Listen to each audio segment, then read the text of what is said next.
नमस्कार। आज अपनी इस कक्षा में हम हिंदी की कालजयी कहानी उसने कहा था पर विचार करेंगे। उसने कहा था चंद्रधर शर्मा गुलेरी द्वारा रचित है और हिंदी की सर्वाधिक सशक्त कहानियों में रखी जाती है। चंद्रधर शर्मा गुलेरी ऐसे रचनाकार हैं जिन्होंने परिमाण में बहुत अधिक नहीं लिखा, पर जो भी लिखा बहुत श्रेष्ठ लिखा। ये माना जाता है कि उनकी लिखी 3 कहानियां हैं। उसने कहा था सुखमय जीवन और बुद्धू का कांटा।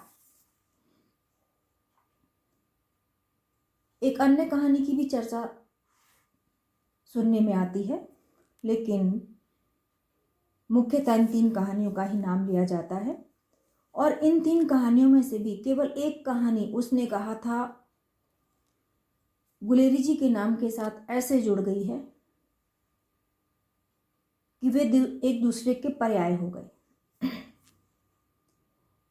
ऐसे समझिए जैसे कभी कभी कोई कृति कृतिकार से बड़ी हो जाती है और जब भी उसका नाम लिया जाता है उस कृति से उसका अपरिहार्य संबंध स्थापित हो जाता है। इसलिए कृति पहले याद आती है।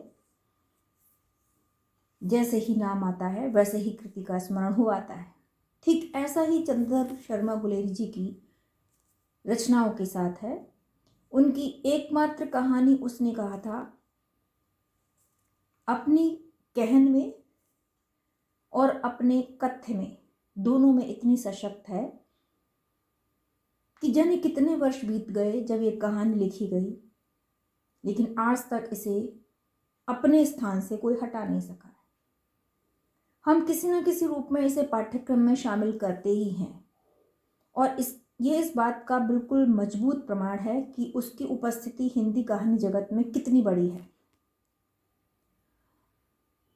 गुलेरी जी हिमाचल प्रदेश के गुलेर नामक स्थान पर उत्पन्न हुए, कदाचित इसलिए उनके नाम के आगे गुलेरी लगा।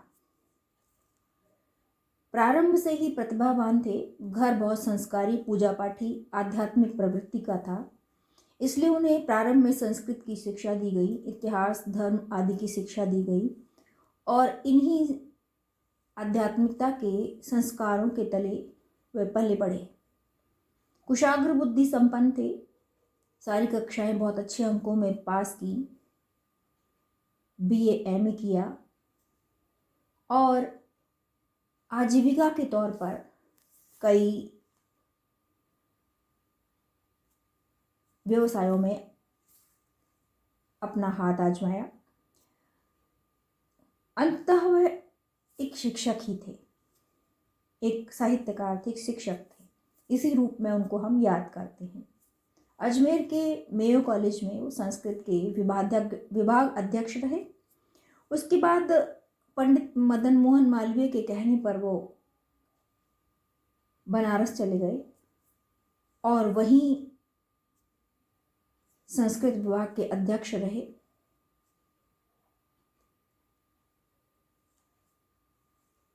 और अध्यापन में ही अपना एक अलग मुकाम बनाया और साथ ही साथ लेखन उनका अनवरत चलता रहा। मूलतः वह एक सच्चे साहित्यकार थे। वह न केवल कहानी लिखते हैं, वह निबंधकार हैं, आलोचक हैं, संपादक हैं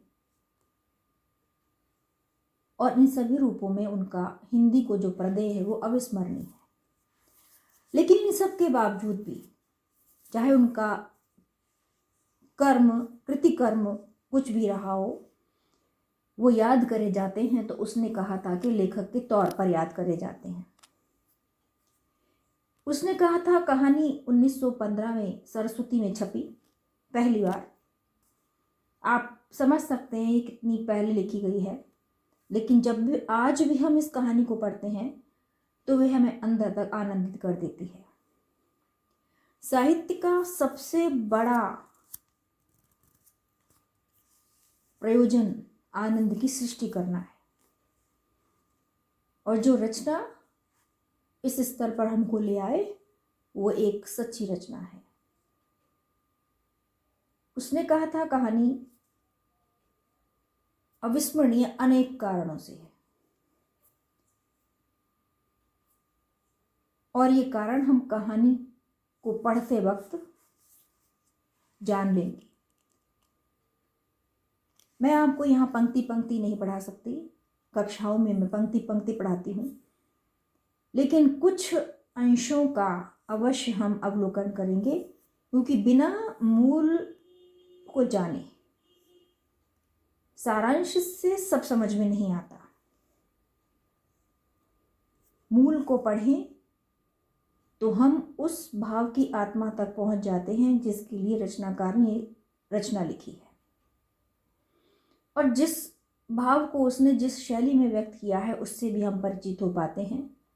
ये शैली ही एक रचनाकार को दूसरे रचनाकार से भिन्न करती है, इसलिए बहुत जरूरी है कि हम उसके मूल अंशों को अवश्य देखें, पढ़ें। कहानी बहुत मासूम सी कहानी, लोग इसे प्रेम कथा कहते हैं और कुछ इसको प्रेम कथा नहीं भी मानते हैं। खैर, ये चर्चा का विषय है भी नहीं। हम कहानी के मूल सौंदर्य पर बिना किसी आग्रह के विचार करेंगे। कहानी की शुरुआत करने के हर रचनाकार के अपने तरीके होते हैं। गुलेरी जी का अपना तरीका है, प्रसाद का अपना तरीका, प्रेमचंद का अपना तरीका, लेकिन गुलेरी जी इस कहानी में अपनी ऊंचाइयों पर है। तो जिस भी शैली में कह रहे हैं, जिन पात्रों के माध्यम से कह रहे हैं और जो कह रहे हैं, वह अद्वितीय बन गया है। कहानी का प्रारंभ इतनी सजीवता से होता है कि मानो लेखक हमारे सामने बैठा बैठा जैसे कमेंट्री कर रहा है, जैसे हम कोई एक पिक्चर देख रहे हैं, चलचित्र चल रहा है हमारे सामने। बिल्कुल ऐसे ही वर्णन हमें उसने कहा था कहानी के प्रारंभ से मिलते हैं। इस कहानी की भाषा में आपको हिंदी, इंग्लिश, उर्दू, देशज सारे शब्द मिले जुले मिलेंगे, पर ये अपने इन प्रयोगों से गुलेरी जी इस कहानी के सौंदर्य की श्रीवृद्धि ही करते हैं। देखिए प्रारंभ कैसे होता है।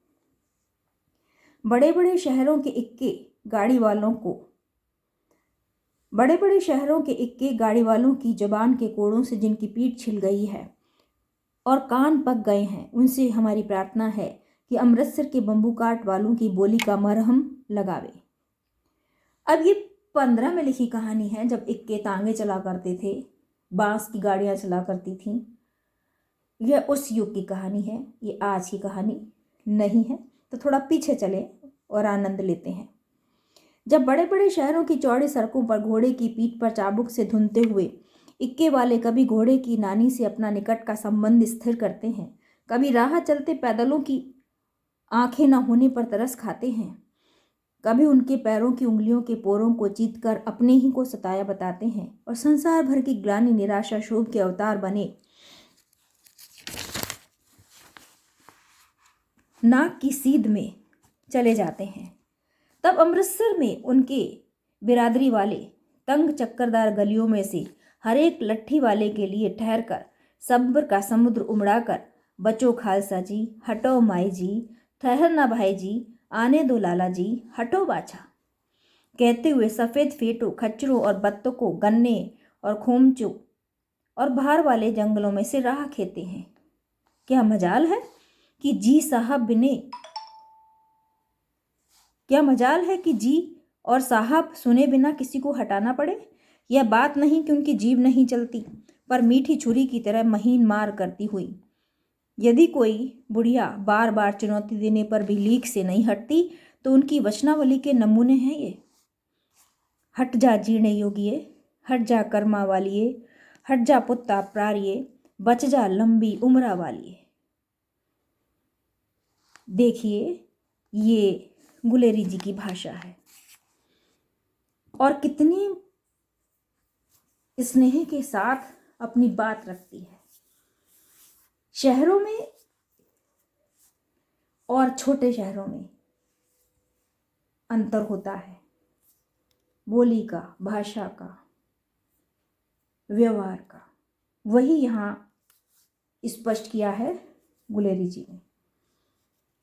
इन सब से होते हुए वो एक कहानी शुरू करते हैं। कहानी शुरू होती है एक दुकान से। एक ऐसी दुकान जिस पर एक लड़का और लड़की मिलते हैं। लड़का अपने बालों से और अपने कपड़ों से ऐसा लगता है कि वह सिख है। वह अपने मामा के केश धोने के लिए दही लेने आया था और रसोई के लिए बड़ियां लेने आती है लड़की। अब एक लड़का और लड़की जो दुकान पर मिले, लड़की बड़ियां लेने आई है और लड़का अपने मामा के केश धोने के लिए दही लेने आया है। कितनी अवस्था की हैं, कितने बड़े हैं, ये कहानी हमें अभी नहीं बताती। कदाचित ये जो रहस्य रखते हैं गुलेरी जी, यही इस कहानी की ताकत है कि जितने जितने इसके हर्फ खुलते जाएंगे हमारे सामने, इसकी जो मजबूत पक्ष हमारे सामने आते चले जाते हैं और यही इसका सौंदर्य है। दोनों मिलते हैं। दुकानदार किसी से उलझा हुआ है, इतने में इन बच्चों को थोड़ा अवसर मिलता है और ये एक दूसरे से बातें करते हैं। बातें देखिए, संवाद योजना देखिए।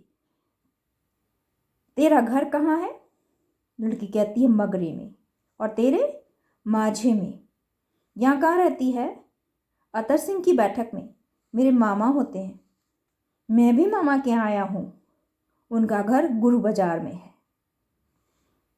बस इतनी सी बात है जो इन दोनों के बीच में हुई और लड़का थोड़ी देर बाद उस लड़की को देखकर पूछता है कि तेरी कुड़माई हो गई, अर्थात तेरी सगाई हो गई। लड़की इस अनपेक्षित सवाल से एकदम से चौंकती है, लजाती है और धत कहते हुए भागकर चली जाती है। ये पहली मुलाकात है जो गुलेरी जी ने अपनी कहानी में चित्रित की, एक लड़के की और एक लड़की की। इसके बाद लगभग 1 महीने तक वो किसी ना किसी दुकान पर किसी ना किसी जगह टकरा जाते, थोड़ी बहुत बातचीत होती और लड़का कभी कभार पूछ लेता तेरी कुड़माई हो गई, और लड़की हर बार धत कहकर भाग जाती और वो उसे देखता रह जाता। एक दिन लड़की आई और लड़के ने जब पूछा कि तेरी कुड़माई हो गई, तो लड़की ने जो उत्तर दिया वो लड़के की अपेक्षा नहीं थी। वो कहती हाँ हो गई, देखते नहीं रेशम का कढ़ा हुआ सालू। बस इतनी सी बात से जाने क्या होता है कि लड़का अवाक रह जाता है और लड़की तो लौट जाती है, लेकिन लड़के का स्वभाव थोड़ा परिवर्तित नजर आता है। कुछ खास शब्दों में स्पष्टता के साथ गुलेरी जी नहीं बता रहे हैं यहाँ पर कि उस लड़के को कैसा महसूस हुआ, लेकिन उसके व्यवहार में जो परिवर्तन आया, उस परिवर्तन को बड़ी ही सुंदरता के साथ वो कहते हैं। लड़की भाग गई, लड़के ने घर की राह ली, रास्ते में एक लड़के को मोरी में धकेल दिया, एक छाबड़ी वाले की दिन भर की कमाई खोई, एक कुत्ते पर पत्थर मारा और एक गोभी वाले के ठेले में दूध उड़ेल दिया। सामने नहाकर आती हुई किसी वैष्णवी से टकराकर अंधे की उपाधि पाई, तब कहीं जाकर घर पहुंचा। लड़के का मिजाज बिगड़ा हुआ है, कारण वो भी नहीं जानता और कारण की आगे व्याख्या भी गुलेरी जी नहीं करते। जैसे एक सफा खत्म हो गया। यहां इस लड़के और लड़के की बात एकदम से थम जाती है। और कहानी में जो आगे का वर्णन आता है, लगता है जैसे मंच से पर्दा हटा और दूसरा दृश्य सामने आ गया। कहानी एकदम से करवट लेती है और एक युद्ध के दृश्य पर चली जाती है। ये युद्ध का जो दृश्य है वो प्रथम विश्व युद्ध का है, जो 14 से 18 तक लड़ा गया। पृष्ठभूमि में इस युद्ध का वर्णन किया गया जबकि भारतीय सेना फ्रांस की सहायता करने गई और जर्मनी के खिलाफ कई देशों ने मिलकर युद्ध लड़ा।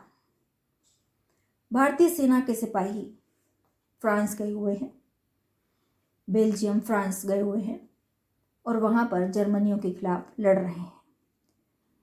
कैदियों का जीवन कितना दुष्कर होता है ये उस समय भी गुलेरिस जी ने जिन शब्दों में कहा वो आज भी वैसा ही है।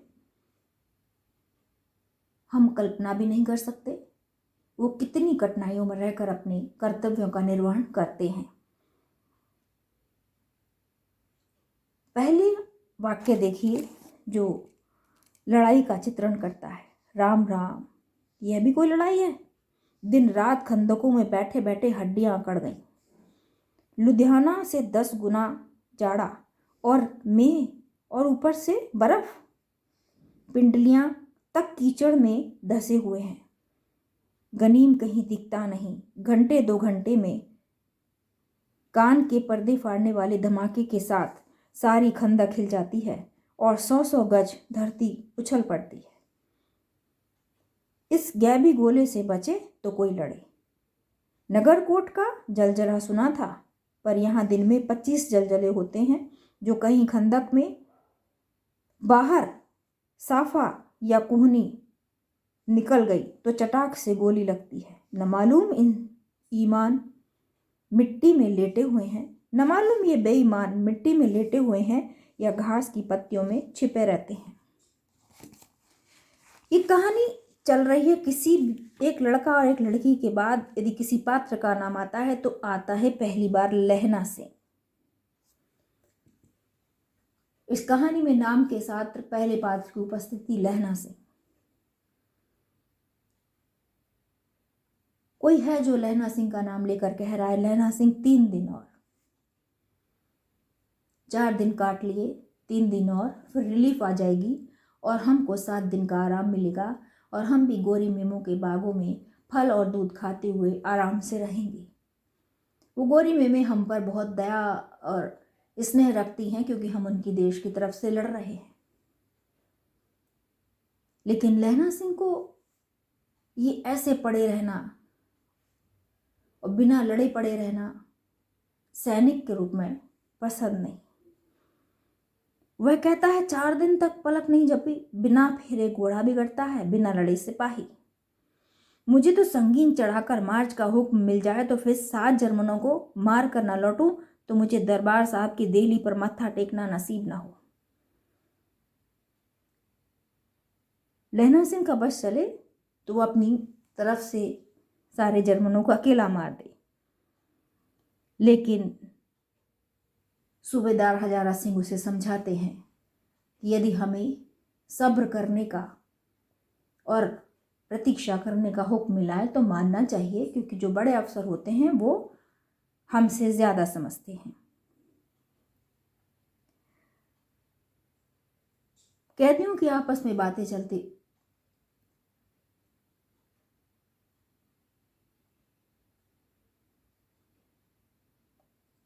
यहां आकर के जो खंदकों में छिपे हुए हैं ये सैनिक, ये कैदियों से कम नहीं है।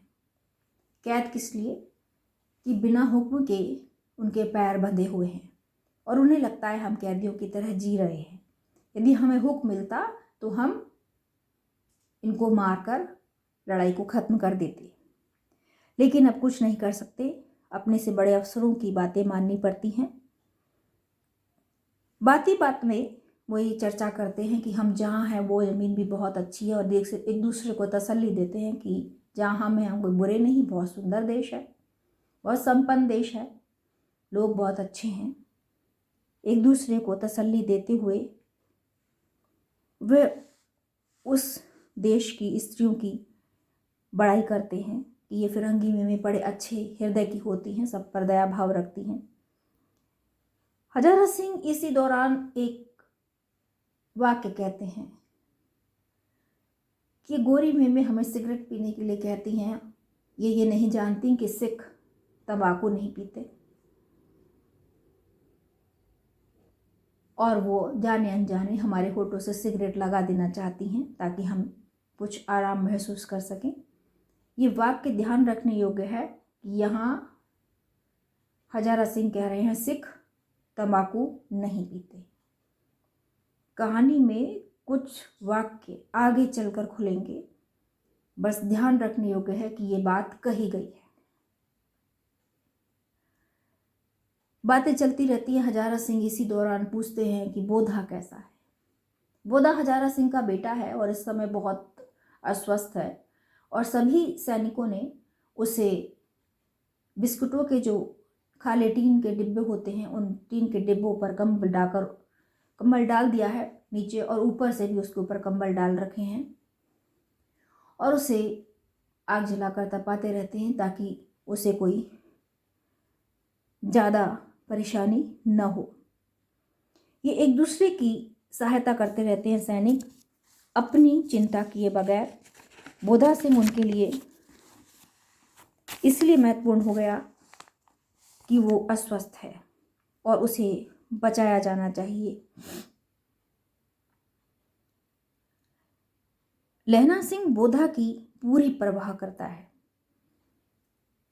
वह देखता है कि उसे सर्दी लग रही है तो अपनी जर्सी उतार कर उसे दे देता है। बोधा कहता भी है कि तुम यहाँ सर्दी में मर जाओगे यदि मुझे तुमने ये उड़ा दिया, लेकिन वो कहता है कि नहीं, मैं जर्सी बनाकर भेज रही हैं, मेरे पास एक और है, तुम सो जाओ, इसे ओढ़ लो, मुझे कोई परेशानी नहीं होगी। लहना सिंह असत्य कहता है, मैं कोई जर्सी बनाकर नहीं भेज रही थी, लेकिन वो लहना सिंह है और बोधा को बचाना चाहता है, उसे कोई नुकसान नहीं होना चाहिए, इसलिए वह अपनी जर्सी उसको उड़ा देता है और भरी ठंड में बिना जर्सी के रहता है। इतने में ही अचानक से एक आवाज़ आती है कि सूबेदार हजारा सिंह। कोई बाहर से आवाज़ लगाता है और इन लोगों को लगता है कि लेफ्टिनेंट हैं, लेफ्टिनेंट के रूप में ही कोई आया है या लेफ्टिनेंट ही आए हैं जो कह रहे हैं सूबेदार हजारा सिंह। और हजारा सिंह पूछते हैं, कौन? लेफ्टिनेंट साहब, हुक्म हुजूर, कहकर सूबेदार तनकर फौजी सलाम करके सामने आ जाते हैं।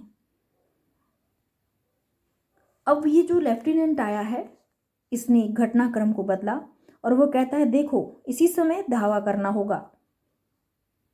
मील भर की दूरी पर पूरब के कोने में एक जर्मन खाई है, उसमें 50 से ज़्यादा जर्मन नहीं है। तुम पेड़ों के नीचे नीचे 2 खेत काट कर रास्ता है, 3-4 घुमाव हैं, जहाँ मोड़ है वहाँ 15 जवान खड़े कराया हूँ। तुम वहाँ 10 आदमी छोड़कर सबको साथ ले इनसे जा मिलो। खंदक छीन कर वहीं जब तक दूसरा हुक्म न मिले डटे रहो, हम यहाँ रहेगा। अब लेफ्टिनेंट साहब आए हैं, उन्होंने हुक्म दिया है कि थोड़ी सी दूर पर एक खंदक है, इसमें केवल 50 जर्मन है जिस पर हम आसानी से कब्जा कर सकते हैं। तुम यहाँ से 10 सिपाहियों को ले जाओ, 10 सैनिकों को ले जाओ और वहाँ जाकर आराम से तुम उस पर कब्जा कर लोगे और यहाँ हम रक्षा कर लेंगे। उसका अंतिम जो वाक्य है वो देखने योग्य है, जब वो कहते हैं कि हम यहाँ रहेगा। यदि ध्यान से इस कहानी को ना पढ़ा जाए तो ये छोटे छोटे से सूत्र गलती कर देंगे हमें इस कहानी की आत्मा को समझने में। सूबेदार ध्यान नहीं देते और जो हुक्म कहकर वो चले गए हैं, बड़ी कठिनाई से 10 सैनिक, कौन जाएगा कौन नहीं जाएगा निर्णय होता है, 10 चले जाते हैं और 8 सैनिक इसमें रह जाते हैं और जो लेफ्टिनेंट आया है वो रह जाता है। जब चले गए तो जो लेफ्टिनेंट आया है वो एक काम करता है। लेफ्टिनेंट साहब लहना सिंह की सिगड़ी के पास मुंह फेर कर खड़े हो गए और जेब से सिगरेट निकालकर सुलगाने लगे। 10 मिनट बाद उन्होंने लहना की ओर हाथ बढ़ाकर कहा, लो तुम भी पियो। अब यहाँ ये प्रसंग आता है जो मैंने आपसे पहले कहा था कि हमें ये ध्यान रखना है कि सिख सिगरेट नहीं पीते। ये जो लेफ्टिनेंट आया है ये सिगरेट न केवल पी रहा है अपितु लहना सिंह के लिए दे रहा है। लहना सिंह चौंकता है और उसे कुछ संदेह होता है कि ये लेफ्टिनेंट तो नहीं है, ये वो लेफ्टिनेंट तो नहीं है जो भारतीय है, कुछ तो है जो दाल में काला है। लहना सिंह बहुत त्वरित बुद्धि से काम लेता है, अपने अपने मन के सारे भाव छिपा लेता है और वो कहता है कि लाओ साहब। हाथ आगे करते ही सिगड़ी के उजाले में साहब का मुंह देखता है, बाल देखता है, तब उसका माथा ठनकता है। लेफ्टिनेंट साहब के पट्टियों वाले बाल कहाँ उड़ गए एक दिन में और उनकी जगह कैदियों से कटे बाल कहाँ आ गए। अब उसकी समझ में सब आ गया है कि ये लेफ्टिनेंट नहीं है, ये तो कोई जर्मन है जो लेफ्टिनेंट के रूप में आया है और एक तरीके से उसने धोखा किया और धोखे के साथ उधर वो 10 जवान मारे जाएंगे, 10 सैनिक मारे जाएंगे और यहाँ ये लोग मारे जाएंगे। लहना सिंह सब समझ जाता है। शराब पी रखी है लेफ्टिनेंट ने। लहना सिंह एक बार अपने शक को पुख्ता करना चाहता है और इसीलिए कुछ असंगत बातें बोलता है और वो पूछता है, क्यों साहब हम हिंदुस्तान कब जाएंगे? जो लेफ्टिनेंट आया वो कहता है, लड़ाई खत्म होने पर जाएंगे क्योंकि ये देश पसंद नहीं तुमको। तो लहना सिंह कहते हैं, नहीं साहब, शिकार के वे मजे यहाँ कहाँ। याद है पारसाल नकड़ी लड़ाई के पीछे हम आप जगाधारी जिले में शिकार करने गए थे। हाँ हाँ वहीं, जब आप खोते पर सवार थे और आपका खानसामा अब्दुल्ला रास्ते में एक मंदिर में जल चढ़ाने को रह गया था। बेशक पाजी कहेगा। सामने से वह नील गाय निकली, ऐसी बड़ी कि मैंने कभी नहीं देखी थी, और आपकी एक गोली कंधे में लगी और एक पुट्ठे में निकली। ऐसे अफसर के साथ शिकार खेलने में मज़ा आता है। क्यों साहब, शिमले से तैयार होकर उस नील गाय का सिर आ गया? आपने कहा था ना कि रेजिमेंट के मेस में लगाएंगे। हाँ, पर मैंने वह विलायत भेज दिया। ऐसे बड़े बड़े सींग 2-2 फुट के तो होंगे। सारी बातें संगत बोली हैं लहना सिंह ने। यहाँ खानसामा अब्दुल्ला मंदिर में जल चढ़ाने गया है। जगाधारी जिले में नील गाय है जो नहीं मिलती। मुस्लिम मूर्तियों पर जल नहीं चढ़ाते। और ये सारी असंगत बातों को जो आया हुआ लेफ्टिनेंट है वो कबूल कर लेता है और मान लेता है कि हाँ, मैंने भी विलायत भेज दिया। बड़े बड़े सींग थे, बड़ी बड़ी नीलगाय थी। और उस बात का समर्थन करते ही लहना सिंह सब समझ जाते हैं कि ये लेफ्टिनेंट नहीं है, ये पक्का कोई जर्मन है।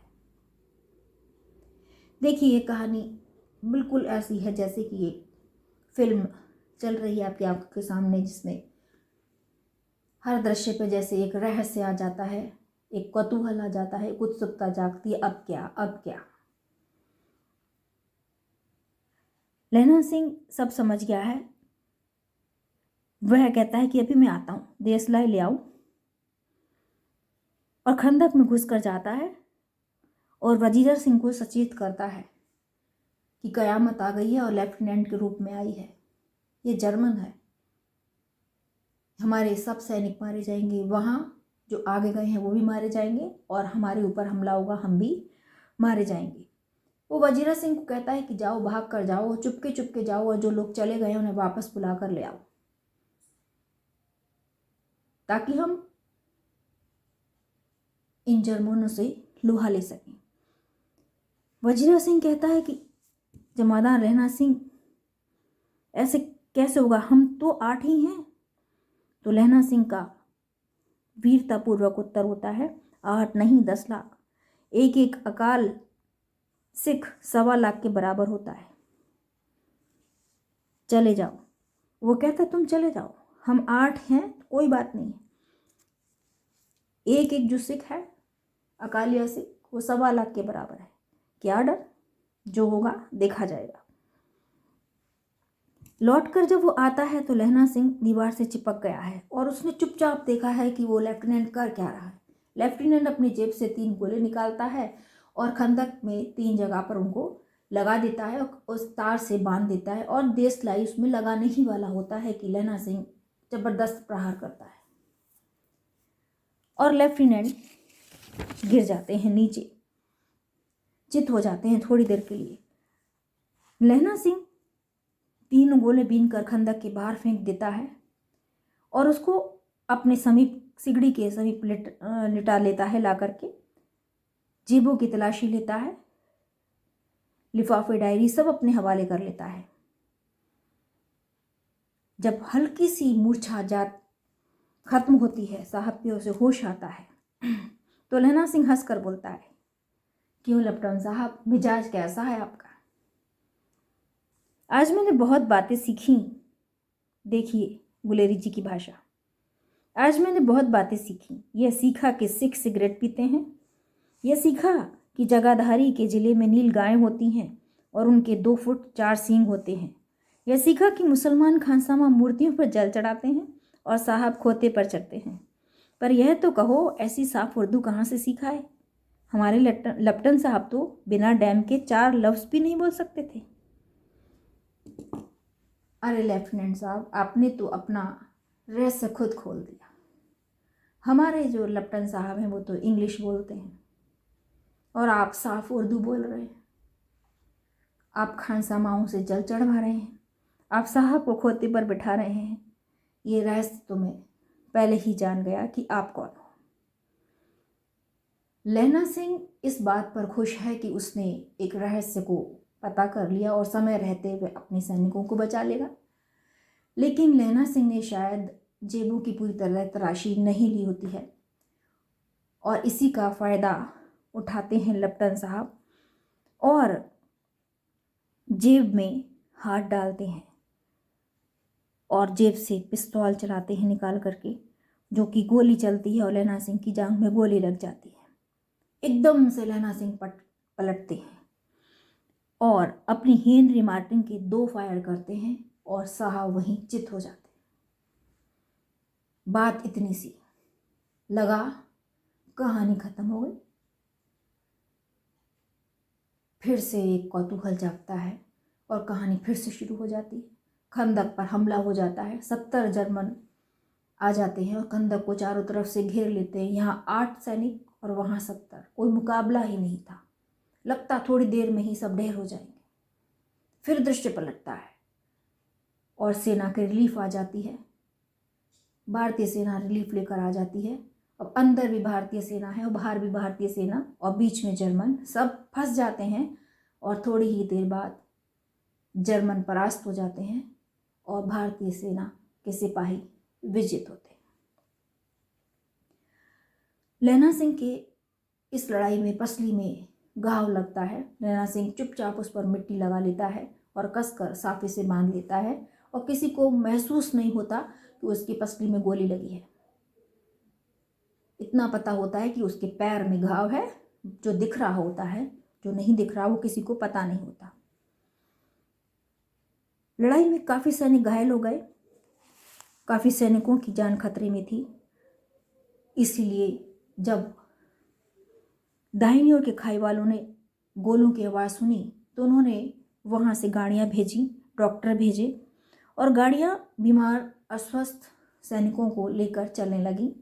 लहना सिंह बहुत आग्रह करके बोधा सिंह को, जो बीमार है, गाड़ी पर चढ़ा देता है और बाकियों को चढ़ाता है और साथ में बहुत मिन्नतों से वो हजारा सिंह को भी गाड़ी पर चढ़ा देता है। हजारा सिंह जाना नहीं चाहते लहना सिंह को छोड़ करके, लेकिन लहना सिंह बोधा की कसम देता है, सूबेदारनी की कसम देता है और सूबेदार हजारा सिंह को गाड़ी पर चढ़ा देता है।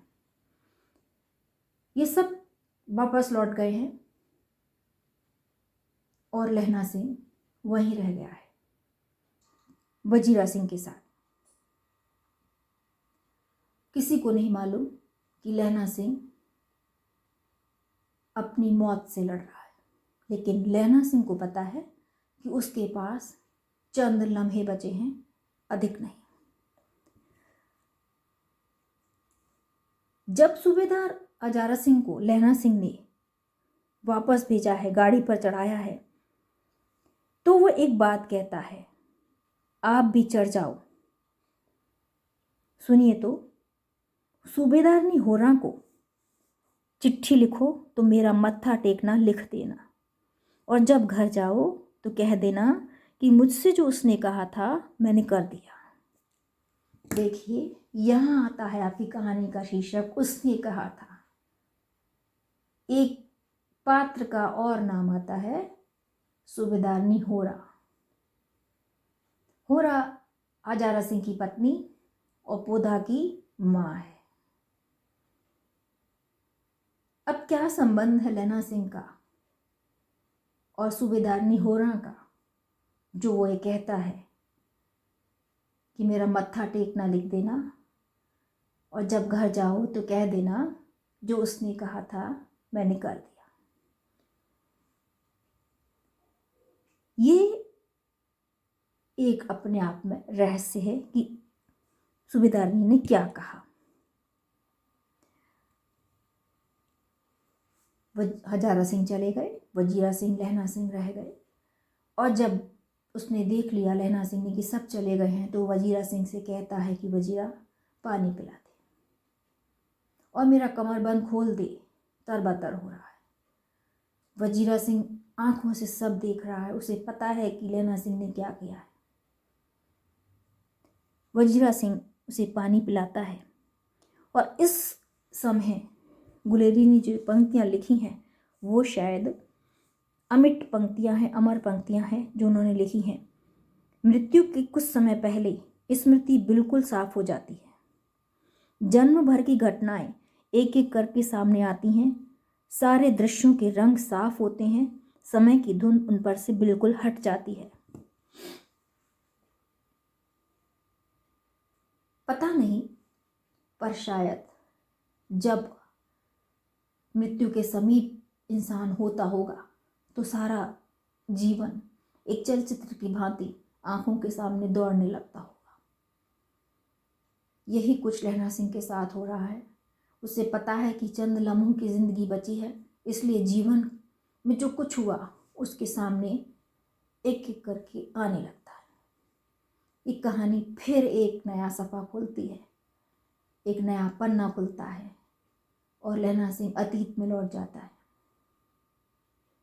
ये पहली कहानी है जो हिंदी में पूर्व दीप्ति पद्धति अर्थात फ्लैशबैक का प्रयोग करती है, और इसके बाद न जाने कितनी कहानियाँ फ्लैशबैक के आधार पर ही लिखी गई हैं। लहना सिंह 12 वर्ष का है, अतीत में लौट गया। लहना सिंह 12 वर्ष का है, अमृतसर में मामा के यहाँ गया हुआ है। दही वाले के यहाँ, सब्जी वाले के यहाँ, हर कहीं उसे एक 8 वर्ष की लड़की मिल जाती है। जब वह पूछता है तेरी कुड़माई हो गई, तब धत कहकर भाग जाती है। एक दिन उसने वैसे ही पूछ लिया तो उसने कहा हाँ हो गई कल, देखते नहीं रेशमी बूटों वाला सालू। सुनते ही लहना सिंह को दुख हुआ, क्रोध हुआ। क्यों हुआ? अब देखिए इस कहानी की खूबसूरती कि ये वो लहना सिंह है जो दही वाले की दुकान पर किसी लड़की से मिले थे। तब लहना सिंह 12 के हैं, वो लड़की 8 साल की है। आप कल्पना कर सकते हैं कि जिस प्रेम की चर्चा आज हम करते हैं, जो प्रेम के नाम पर आज चल रहा है, कदाचित उस उम्र में उसका एहसास भी नहीं होता।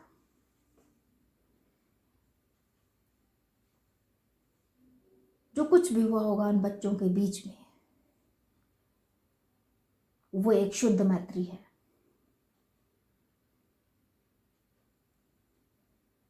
और शुद्ध मैत्री के अलावा उस अवस्था में कुछ हो भी नहीं सकता। यही इस कहानी की खूबसूरती है। अब लहना सिंह 25 वर्ष बाद, यानी वो 37 साल का हो गया है, और 25 वर्ष बीत जाते हैं। अब लहना सिंह नंबर 77 राइफल्स में जमादार हो गया। उस 8 वर्ष की कन्या का ध्यान ही नहीं रहा, न मालूम वह कभी मिली थी या नहीं। 7 दिन की छुट्टी लेकर जमीन के मुकदमे की पैरवी करने वह अपने घर गया। वहीं रेजिमेंट के अफसर की चिट्ठी मिली कि लाम पर जाते हैं, चले आओ। सूबेदार हजारा सिंह की चिट्ठी मिली कि मैं और बोधा सिंह भी लाम पर जाएंगे और तुम हमारे साथ ही चलना, हमारे घर होते हुए जाना। लहना सिंह बोधा सिंह के घर पहुंचे हैं। सूबेदार हैं बोधा सिंह। लहना सिंह सूबेदार हजारा सिंह के यहाँ पहुंचे हैं। बोधा सिंह हजारा सिंह का पुत्र है। जब हजारा सिंह के यहाँ पहुंचे हैं तो हजारा सिंह बोलते हैं कि लहना, सूबेदार ने तुमको जानती हैं, बुलाती हैं, जाओ मिलाओ। लहना सिंह अंदर पहुंचता है और उसे लगता है सूबेदार ने इसे कैसे जानती है, कब से जानती है, वो तो कभी नहीं मिला। खैर, वो अंदर जाता है, मत्था टेकना कहता है, असीस पाता है। और उसके बाद जो होता है वो इस कहानी का सबसे खूबसूरत हिस्सा है। सूबेदारनी कहती हैं, मुझे पहचाना? लहना सिंह कहते नहीं, तेरी कुड़माई हो गई। धत, कल हो गई, देखते नहीं, रेशमी बूटों वाला सालू अमृतसर में। सूबेदारनी एक के बाद एक ऐसी बातें कहती हैं कि लहना सिंह चकित रह जाता है। वो उससे एक एक करके सारी बातें स्मरण दिलाती हैं कि वह कौन है। और जैसे ही वो कहती हैं तेरी कुड़माई हो गई, धत, लहना सिंह की स्मृति के सारे तार झनझना जाते हैं। वो छोटी लड़की 8 वर्ष की उसकी आंखों के सामने आज इतनी बड़ी होकर खड़ी है, सूबेदारनी के रूप में खड़ी है। लहना सिंह तो जैसे सब भूल जाते हैं, कुछ मुंह से निकलता ही नहीं, और सूबेदारनी है कि कहे जा रही है। एक सपना सा चल रहा है लहना सिंह के सामने। सूबेदारनी कह रही हैं, मैंने तेरे आते ही पहचान लिया। एक काम कहती हूँ, मेरे तो भाग फूट गए। सरकार ने बहादुरी का खिताब दिया है, लायलपुर में जमीन दी है, आज नमक हलाली का मौका आया है, पर सरकार ने हम तीमियों की गगरिया पलटन क्यों न बना दी। सूबेदारनी को बहुत दुख है कि सरकार स्त्रियों की भी एक पलटन क्यों नहीं बना देती कि वह भी अपने पतियों के साथ में, पुत्रों के साथ में जाकर लड़े, ताकि जब उनके पति और पुत्र वीर गति को प्राप्त हो जाए तो उन्हें एकाकी अकेला जीवन व्यतीत न करना पड़े। जाने कितनी माओं के पुत्र चले जाते हैं, कितनी स्त्रियों के पति चले जाते हैं और उनकी जिंदगी जैसे पूरी तरह से बेरंग हो जाती है। सूबेदारनी लहना सिंह से कहती हैं, एक बेटा है, फौज में भर्ती हुए उसे 1 ही बरस हुआ, उसके पीछे 4 और हुए पर एक भी नहीं जिया। सूबेदारनी रोने लगी, अब दोनों जाते हैं मेरे भाग। तुम्हें याद है एक दिन तांगे वाले का घोड़ा दही वाले की दुकान के पास बिगड़ गया था, तुमने उस दिन मेरे प्राण बचाए थे। आज घोड़े की लातों, अपने आप को घोड़े की लातों में चले गए थे और मुझे उठाकर दुकान के तख्ते पर लाकर खड़ा कर दिया। ऐसे ही इन दोनों को बचाना यह मेरी भिक्षा है, मैं तुम्हारे आगे आंचल पसारती हूँ। लहना सिंह से जो कहा गया, जैसे लहना सिंह के कानों में गया, लेकिन मन तक जाने में देर लगी, क्योंकि अभी तक वह खुद ही नहीं समझ पाया था कि जो सामने खड़ी है वो लड़की है छोटी सी, जिससे कभी वह पूछा करता था तेरी कुड़माई हो गई। लेकिन उसने जो मांगा है वो उसके कानों में हमेशा के लिए ठहर जाता है। एक बेटा है, पति के साथ जा रहा है, सब मर गए, यही बचा है। यदि इन दोनों को भी कुछ हो गया तो उसके जीवन में कुछ नहीं बचेगा। वह उससे भिक्षा मांगती है कि एक बार पहले भी तुमने मुझे बचाया है, आज इन दोनों को तुम्हारे हवाले करती हूँ, इन दोनों की रक्षा करना। लहना सिंह सब कुछ अपने में समेट करके चले आया है और किसी को कुछ नहीं पता क्या हुआ सूबेदारनी होरा और लहना के मध्य। लहना एक शब्द भी सूबेदारनी से नहीं बोला है। सूबेदारनी अंदर चली गई और लहना सिंह आंसू पूछता बाहर आ गया। और उसके बाद जो घटता है वो आप इस कहानी में पढ़ चुके हैं कि क्यों लहना सिंह बोधा सिंह की इतनी रक्षा करता है, क्यों लहना सिंह हजारा सिंह को बोधा सिंह के साथ वापस भेज देता है और अपनी जान पर खेल जाता है, क्योंकि उसे अपने वचन की रक्षा करनी है जो उसे सूबेदारनी होरा को दिया है। मौत बिल्कुल करीब आ गई है और वो बार बार वजीरा सिंह से कहता है, वजीरा सिंह पानी पिला दे। उसने कहा था ये सब जो कुछ उसने किया वो सूबेदारनी होरा के उन चंद वाक्यों के लिए किया जो इसे बहुत वर्षों बाद मिली, लेकिन उसकी स्मृति से जैसे कभी गई नहीं। और शायद सूबेदारनी के मन से भी लहना सिंह कभी नहीं गए जो इतने वर्षों बाद वो लहना सिंह को पहचान जाती है। ये उस अव्यक्त प्रेम की अभिव्यक्ति है जो बाल्यावस्था में दृढ़तापूर्वक हृदय में अपना स्थान बना लेता है और जिसे मिटाने की क्षमता शायद किसी में नहीं होती। न चाहते हुए जिंदा रहता है।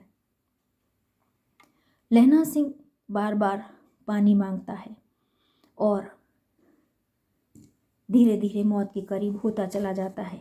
और एक दिन अखबार में छपता है, फ्रांस और बेल्जियम 68वीं सूची, मैदान में घावों से मरा, नंबर 77 सिंह राइफल्स, जमादार लहना सिंह। फ्रांस और बेल्जियम 68वीं सूची, मैदान में घावों से मरा, नंबर 77 सिख राइफल्स, जमादार लहना सिंह। लहना सिंह वीर गति को प्राप्त होते हैं, लेकिन उस वचन की रक्षा कर जाते हैं जो उन्होंने सूबेदारनी होरा का दिया था। उस होरा को जिससे चंद मुलाकातें हुई हैं, उसके वचन की रक्षा के लिए, अपने उस निर्व्याज प्रेम की रक्षा के लिए कर्तव्य की बलिवेदी पर आत्मोत्सर्ग कर देता है लहना सिंह और एक अव्यक्त टीस छोड़ जाता है पाठक के मन में। जो भी इस कहानी को पढ़ता है उसके अंत तक आते आते हृदय में एक अजीब सी फूंक उठती है, आंखों में एक हल्की सी नमी रहती है। लहना सिंह अमर पात्र बनकर मन पर छा जाता है और गुलेरी जी लहना सिंह के माध्यम से उसने कहा था लिखकर एक ऐसी कहानी लिख देते हैं जो वर्षों बाद भी जो पढ़ता है निरंतर उसके मन में जिंदा रहती है। एक ऐसी अमर कहानी जो खत्म होकर भी खत्म नहीं होती, जो जब भी पढ़ी जाती है उसी सौंदर्य के साथ, उसी औदात्य के साथ पाठक के मन को बांध लेती है। मासूम सी निश्चल प्रेम की ये कहानी वास्तव में हिंदी की अमर कहानियों में से एक कहानी है और लहना सिंह एक अमर पात्र है जो कि वर्षों बाद भी हमारे जेहन में जिंदा रहता है। गुलेरी जी की ये कहानी वास्तव में एक अमर रचना है। उम्मीद है आप इस कहानी के मर्म को समझे होंगे और ये आग्रह है मेरा कि कभी आपको